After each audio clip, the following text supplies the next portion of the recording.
You wouldn't believe what I discovered when I opened that drawer. I found my wife's diary, and the first page said, "I only married him for his money." My name is Tarek, and this is the story of how my arranged marriage became a dangerous game of secrets. I never loved my wife, Amara. Our families arranged everything. But on our wedding night, I saw something in her eyes, a sadness I didn't understand. Then I discovered her secret. She was not the simple girl she pretended to be. Who was she, really? And why did she agree to marry me? Our families signed the contract 6 months ago. My father wanted the alliance. Amara's family needed the money. I agreed because it was my duty. Amara was quiet at the reception. She smiled for the photos, but her eyes were empty. After the party, we went to the penthouse suite of the Grand Horizon Resort. It was the most expensive room, with a view of the city lights. Amara sat on the edge of the huge bed. She didn't look at me. "You don't have to be afraid," I said. "This is just a contract." "I know," she whispered. "But contracts can be broken." I didn't understand what she meant. I walked to the window. The lobby below was still full of guests. The concierge was helping someone with their bags. It all felt so normal, but nothing was normal. I turned back to Amara. She was taking off her jewelry. Her hands were shaking. "Why did you agree to this?" I asked. "Really?" She looked up. "My father made a blood oath with your family years ago. If I broke the agreement, he would lose everything." A blood oath. That was serious. More serious than a simple contract. I felt a cold shiver. This wasn't just a marriage. It was a cage. And we were both trapped inside it. "So we are prisoners," I said. "No," she said, her voice hard now. "We are survivors. We do what we must to protect the people we love." Her words hit me. She wasn't weak. She was strong. Stronger than me. I started to see her differently. But I still didn't know her secret. And I had no idea that she was hiding something much bigger than a blood oath. The next morning, we had to have breakfast with my family. My mother was watching Amara like a hawk. She didn't trust her. "You must produce an heir quickly," my mother said coldly. "That is your duty." Amara just nodded. She didn't argue. But I saw her fingers tighten around her fork. After breakfast, I took Amara to the resort's private beach. I needed to talk to her alone. The housekeeping staff was cleaning the pool area. We found a quiet spot near the water. "I'm sorry about my mother," I said. "She is right," Amara said. "This marriage is about business, not love. An heir is part of the deal." Her words were so cold. Was there no feeling in her at all? Then a man approached us. He was tall, with a scar on his cheek. He smiled at Amara, but it wasn't a friendly smile. "Long time no see, Amara," he said. "Did you tell your husband about us?" Amara's face went white. "You should not be here, Kareem." "Who is this?" I demanded. "Nobody," she said quickly. But the man, Kareem, laughed. "Nobody? We were going to run away together before your father made that blood oath. I came to remind you. The oath can be broken if you pay the price."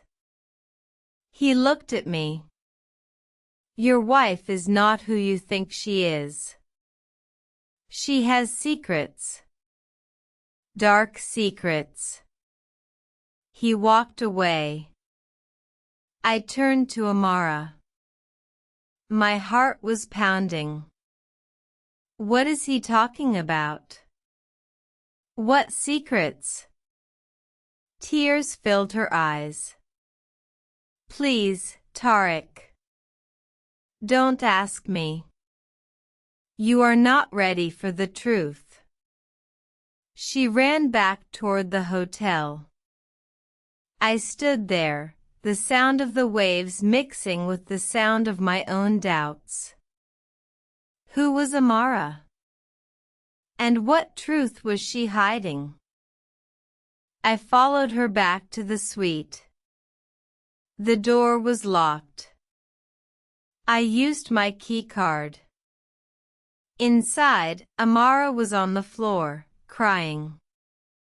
In front of her was an old photograph. It showed a young Amara with Kareem. They looked happy. But there was something else in the photo. A building behind them. I recognized it. It was this very hotel, the Grand Horizon Resort. "This was your father's hotel," I said, shocked. "Before he lost it." Amara looked up. "He didn't just lose it, Tariq. Your father took it from him. In a bad deal. My father lost everything. His money, his health. He died of a broken heart. The blood oath was a lie. It was a trap set by your family to control me." I couldn't breathe. My family? We were the villains in her story? "Why did you marry me then?" I asked, my voice shaking. "To get it back," she whispered. "This hotel. My inheritance. I married you to get close to the truth. To find the documents that prove the theft." She opened the drawer I had found earlier.